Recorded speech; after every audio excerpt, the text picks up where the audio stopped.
Le LQQ de Amundi, donc l'ETF Nasdaq x2, va être splitté en juillet 2026. Je t'explique. Comme tu peux le constater, split, donc qu'est-ce que c'est? C'est un fractionnement d'actions. C'est une opération où le prix d'une part est divisé en un nombre de parts multiples sans changer la valeur totale de votre investissement. En gros, ça permet à des petits investisseurs d'y avoir accès. Actuellement, la part du LQQ est aux alentours de 2000 euros, ce qui fait que ça rend très peu accessible l'achat de cet actif, certes risqué. Et donc, l'objectif du split, ça va être de rendre accessible à beaucoup plus de personnes. Donc, il va arriver, donc le prix va être ensuite de 10 euros la part, ce qui est beaucoup plus accessible le 9 juillet 2026.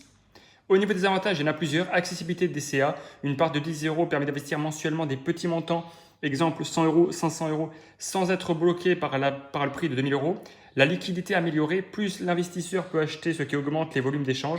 Et ensuite, aucun impact fiscal, le split n'est pas un événement taxable en France. Au niveau des inconvénients, risque le LQQ, pas de split lui-même. Le split ne crée pas de nouveaux risques, mais le LQQ est un ETF à effet de levier x2 avec des risques majeurs. Levier quotidien x2 amplifie les gains et pertes. Plus 1% Nasdaq égale plus 2% LQQ, moins 1% égale moins 2%. Beta slippage au marché volatile, les performances dévient de x2 attendues sur le long terme.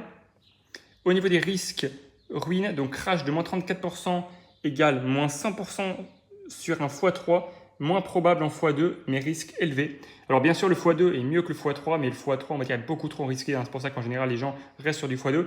Mauvais pour le long terme, adapté au trading, sweet trading court terme, pas recommandé sur 20 ans. En gros, en général, les effets de levier, c'est plus souvent utilisé sur du court terme, mais il y a beaucoup de personnes que je vois sur les réseaux l'utiliser sur du court terme. Donc, à voir ce que ça fait. Au niveau de la volatilité extrême, indice de référence 7 sur 16, baisse brutale, moins 63% en 2022, moins 56% en 5 semaines pendant le Covid. Donc, il faut avoir le cœur bien accroché.